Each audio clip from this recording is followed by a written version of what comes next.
اور قیامت تک کے لیے ان کی آل اولاد کا احترام کیا جائے۔ لیکن افسوس ہے آج جو بھی اہل بیت کا ذکر زیادہ کر دے اس پر رافضی ہونے کا فتویٰ لگا دیا جاتا ہے کہ یہ رافضی ہو گیا، یہ مولا علی کا ذکر کیوں زیادہ کرتا ہے۔ میرے دوستو، میرے بھائیو، یاد رکھیں آج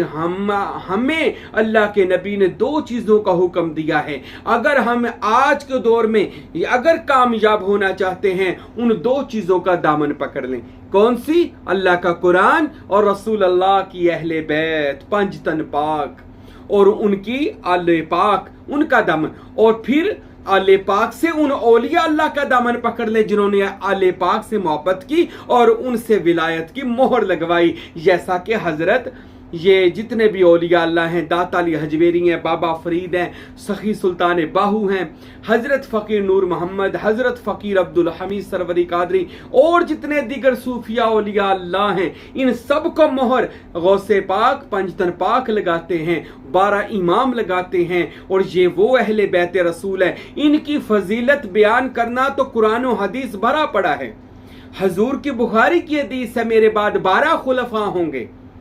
ہدایت یافتہ، علیکم بسنتی و سنت الخلفاء الراشدین والمہدیین، میرے بعد اتباع کرنا ان خلفاء کی جو میرے خلفاء میرے رستے پر ہوں گے، ہدایت کے خلیفہ راشد، ہدایت پانے والے، ہدایت دینے والے۔ اب ہم نے دیکھنا ہے وہ خلیفہ ظاہر ہے یا خلیفہ باطن ہے۔ ہم جب صوفیاء کا نظریہ پڑھتے ہیں، ہم جب اولیاء اللہ کا عقیدہ پڑھتے ہیں، ہم جب تصوف کی کتابوں کو پڑھتے ہیں تو پتہ چلتا ہے رسول کے جانشین جو 12 ہیں، 12 باطنی جانشین جن کا حدیثوں میں بھی ذکر ملتا ہے، وہ حضور کے باطنی علم کے وارث ہیں، وہ حضور کے باطنی مسند کے وارث ہیں، وہ حضور کے علم لدنی، علم معرفت و عرفان کے مالک ہیں۔ اور وہ 12 کون ہیں؟ وہ 12 ہم اہل سنت الجماعت کا یہ عقیدہ ہے، ہم صوفیزم کے ماننے والوں کا عقیدہ ہے۔ وہ مولا علی کے 12 بیٹے ہیں کہ جن کو 12 امام، مولا علی سمیت جن کو 12 امام کہا جاتا ہے۔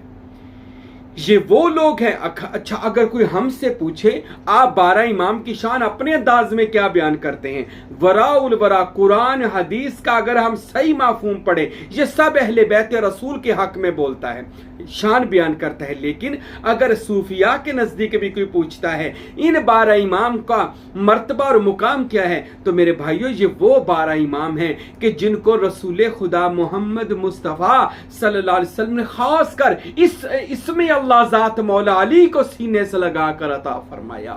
امام حسن، امام حسین کو اسم اللہ ذات اور سلطان باہو فرماتے ہیں جس کو اسم مل گیا اس کو مسمہ مل گیا، جس کو اسم اللہ ذات مل گیا اسے خدا اور مصطفیٰ مل گیا، اسے 2 جہاں کی نعمتیں مل گئی، اس کے لیے ولایت کے دروازے کھول دیے گئے، اس کو زمین آسمان کا وارث اور مالک بنا دیا جاتا ہے۔ ارے جو بندہ اسم اللہ ذات لے لیتا ہے، اور وہ بھی اس سے اسم اللہ ذات لینا، ارے جس پر اسم اللہ ذات خود شیدا ہو گیا تھا، دیوانہ ہو گیا تھا، اسم اللہ ذات جس رسول خدا صلی اللہ علیہ وسلم پر مہربان ہوا اور پھر وہ رسول علی پر مہربان ہوئے، جناب زہرا پر مہربان ہوئے، جناب حسنین کریمین پر مہربان ہوئے، اور میرے رسول نے ان کو ایسی شراب معرفت، عرفان معرفت پلائی اور ان کو اسم اللہ ذات دیا، وہ پوری آب و تاب کے ساتھ مولا کائنات حضرت علی کے سینہ میں چمکا۔ پھر 12 امام اور پھر اولیاء اللہ نے اس اسم ذات کو 12 امام سے حاصل کیا۔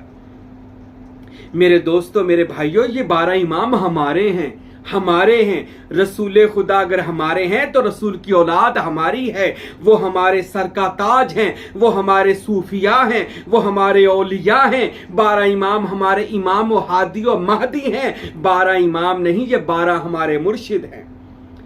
یہ 12 ہمارے وہ مرشد ہیں جو کبھی گمراہی پر نہیں جا سکتے۔ ارے وہ مرشد ہیں کہ جن کا قرآن و حدیث میں شانیں بھری پڑی ہیں، اور آل رسول صلی اللہ علیہ وآلہ وسلم، ارے جن کی محبت ایمان کی دلیل ہے اور جن کا بغض منافقت کی دلیل ہے، ارے جن اہل بیت کی محبت جنت میں لے جانے کی کسوٹی ہے، اور جس اہل بیت کا بغض اللہ معاف کرے جہنم میں لے جانے کا ذریعہ ہے۔ ارے اہل بیت رسول صلی اللہ علیہ وآلہ وسلم،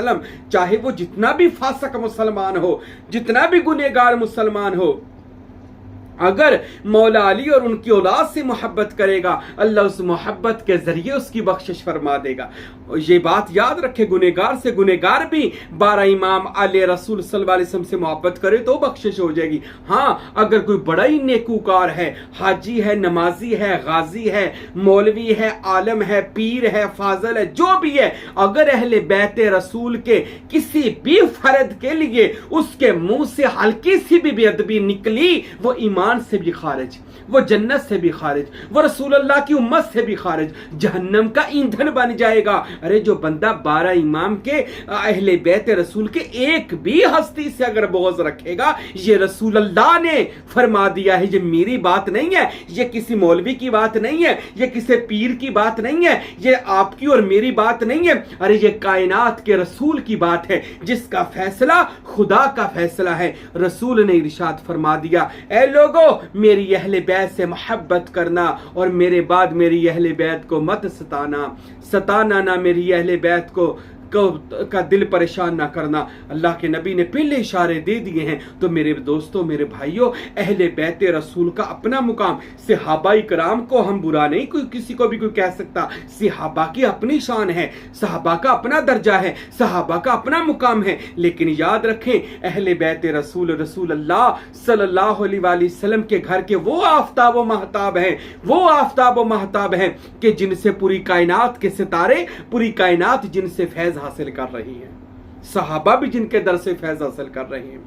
اس لیے تو بخاری میں حضرت ابو بکر صدیق نے فرمایا, اگر آپ اللہ اور اس کے رسول کے خوشنودی حاصل کرنا چاہتے ہیں, رضا حاصل کرنا چاہتے ہیں, تو آل محمد کی رضا میں اللہ کی رضا کو تلاش کرو, یعنی ان کو راضی کرو تو اللہ راضی ہو جائے گا. یہ حضرت ابو بکر کہتے ہیں, یعنی ان کی بھی نجات اہل بیت رسول کی محبت میں ہے. یہ 12 امام ہمارے سر کا تاج ہیں, یہ 12 امام کہہ لیں ہمارے دلوں کی دھڑکن ہے, اور یہ 12 امام صوفیاء کے امام ہیں, اس میں اللہ ذات کے باتاج بادشاہ ہیں. تو آئیے ہم ان 12 امام کے پاک اسماء کا ذکر کرتے ہیں اور ان 12 امام سے محبت. پھر میں بتا دوں 12 امام کی اہل بیت رسول کی محبت ہی ہمیں جنت میں لے جائے گی, یہ یاد رکھنا, کیونکہ اہل بیت رسول حوض کوثر کے وارث ہیں. انہی کے جد امجد یعنی امام حسن امام حسین جنت کے بادشاہ ہیں, اور کوئی نہیں, یہ جنت کے بادشاہ ہیں. ان کا والد مولا علی جنت کا بادشاہ, ان کی بیوی حضرت فاطمہ جنت کی ملکہ ہے. تو ہم تو جنت کے بادشاہوں کی ان کی اولاد کا ذکر کریں گے اور ان کی غلامی کو اختیار کریں گے اور ان سے محبت کریں گے. سوچ لیں, جان لیں کہ اہل بیت رسول دنیا اور آخرت میں ہماری نجات کی کشتی ہے. تو ان سے محبت ایمان کی عشق کی دلیل ہے, کسوٹی ہے. ان میں اب ہم ذکر کرتے ہیں 12 اماموں کا, جن میں پہلے امام حضرت امام علی علیہ السلام ہیں, دوسرے امام امام حسن علیہ السلام, امام حسین علیہ السلام, تیسرے امام حضرت امام حسین علیہ السلام, حضرت امام حسین علیہ السلام کے بیٹے امام زین العابدین علیہ السلام,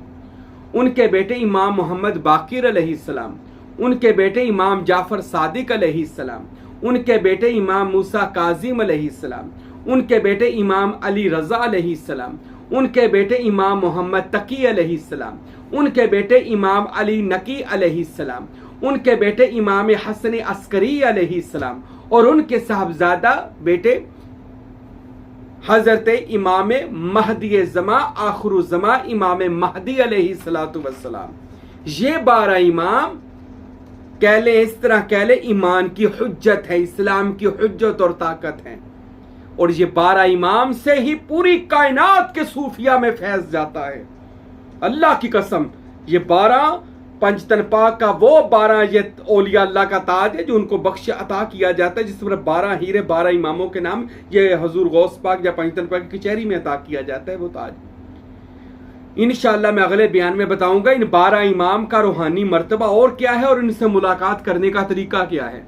اور ان سے دعوت پڑھنے کا, ان سے فیض حاصل کرنے کا ایک ایک امام سے کیا طریقہ. سب سے پہلے تو بس یہی یاد رکھیں, ان سے محبت ہی ہماری نجات ہے, اور ان سے